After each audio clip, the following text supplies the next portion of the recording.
Imagine se o homem mais odiado da Bíblia não fosse um traidor, mas o discípulo mais fiel de Jesus. Essa é a chocante revelação do Evangelho de Judas, um manuscrito escondido por quase 2000 anos e que ameaça virar de cabeça para baixo tudo que sabemos sobre a história do cristianismo.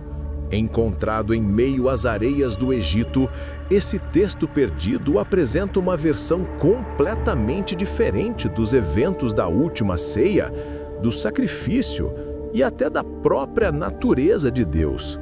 Durante séculos, ele foi silenciado, rotulado de heresia e banido pela Igreja. Mas agora, com sua redescoberta e tradução, as palavras de Judas voltam à luz, e com elas, um mistério que pode reescrever o destino da fé. O que realmente aconteceu naquela noite? Tudo começou nos anos 1970, quando um códice antigo foi encontrado no deserto egípcio próximo à região de Eumínia.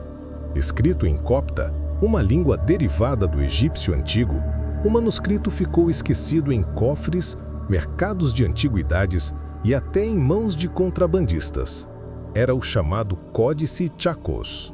Quando finalmente chegou às mãos de estudiosos, descobriram que entre seus textos havia algo extraordinário.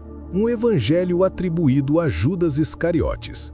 Diferente de todos os evangelhos conhecidos, ele não descrevia traição, mas cumplicidade. Para o autor, Judas não entrega Jesus por ganância.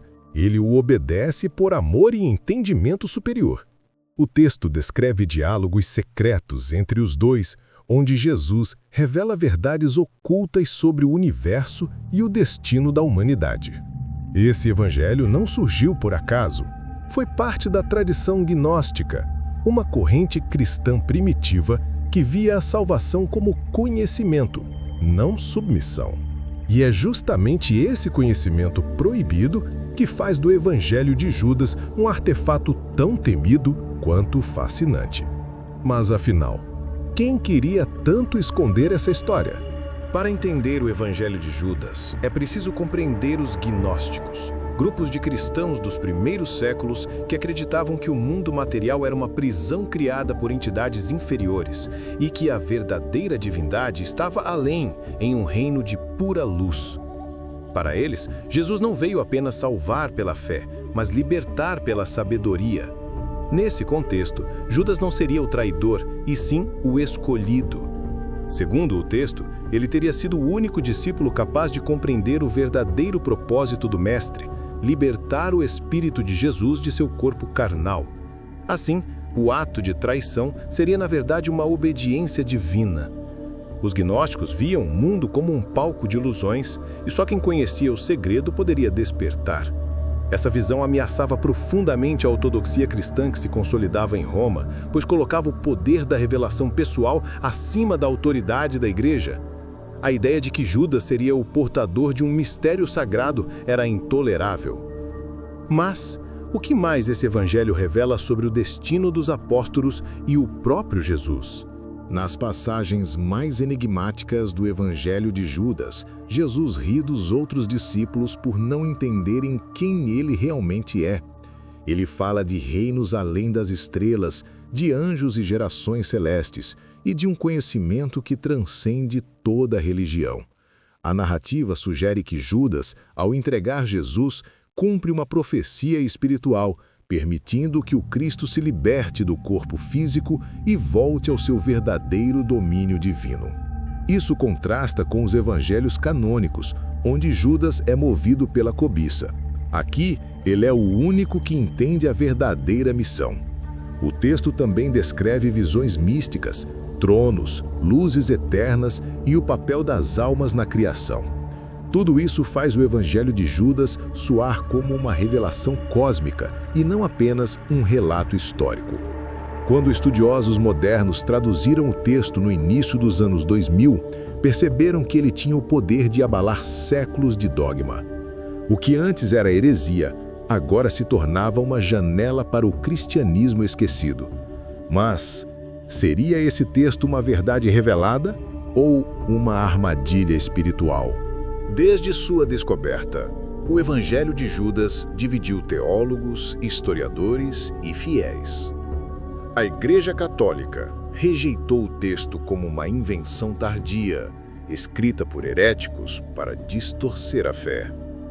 Já alguns estudiosos viram nele uma das chaves para entender as múltiplas formas de cristianismo dos primeiros séculos. O bispo Irineu de Lyon, no século II, já condenava esse evangelho em seus escritos, chamando-o de obra demoníaca. Foi o início de uma perseguição que apagaria dezenas de textos gnósticos da história, até que o deserto, silencioso e paciente, devolvesse suas páginas. O motivo do medo é claro. Se Judas foi o mais iluminado, a narrativa da redenção muda completamente. O vilão se torna herói e a fé baseada na culpa se converte em fé pelo conhecimento. Esse dilema teológico ecoa até hoje. A Igreja teme a dúvida, enquanto a curiosidade humana busca respostas. Mas quem escreveu esse evangelho realmente? Judas? Um seguidor anônimo? Ou alguém tentando restaurar uma verdade esquecida? O nome de Judas se tornou sinônimo de traição, mas talvez seja também um símbolo da dualidade humana: luz e sombra, fé e dúvida, culpa e revelação. O evangelho que leva seu nome nos convida a enxergar o outro lado da história. Um homem que teve a coragem de cumprir um destino doloroso, movido por uma missão que ninguém mais compreendeu. Alguns estudiosos sugerem que o texto gnóstico pode ter sido uma tentativa de redenção simbólica, um espelho da ideia de que o mal aparente pode servir a um bem maior. Outros acreditam que há mensagens cifradas sobre iniciações espirituais, como se Judas fosse o guardião do portal entre o mundo terreno e o divino. De qualquer forma, o Evangelho reacendeu uma antiga pergunta: o que é traição quando o próprio Deus pede que se cumpra o inevitável? Entre o mistério e a fé, Judas continua ecoando como um lembrete de que a verdade pode ser muito mais profunda e perigosa do que imaginamos. Mas o que realmente significaria ser o escolhido por Jesus? O Evangelho de Judas permanece como um espelho que desafia nossas crenças. Ele nos força a olhar além da história oficial e questionar o que chamamos de bem e mal, fé e heresia. Talvez Judas não tenha sido apenas o traidor, mas o portador de um conhecimento tão profundo que precisou ser silenciado por séculos. Entre papiros rasgados e vozes do passado, o texto ressurge como um sussurro antigo. E se a salvação nunca estivesse na obediência cega, mas na coragem de buscar a verdade? Em um mundo onde a fé ainda é moldada por interpretações, o Evangelho de Judas nos lembra que o mistério divino não cabe em dogmas. Ele vive nas perguntas que nunca deixamos de fazer. Se você gostou desse mergulho nas sombras da história e quer continuar explorando mistérios como este, deixe seu like e inscreva-se no canal para não perder os próximos segredos revelados.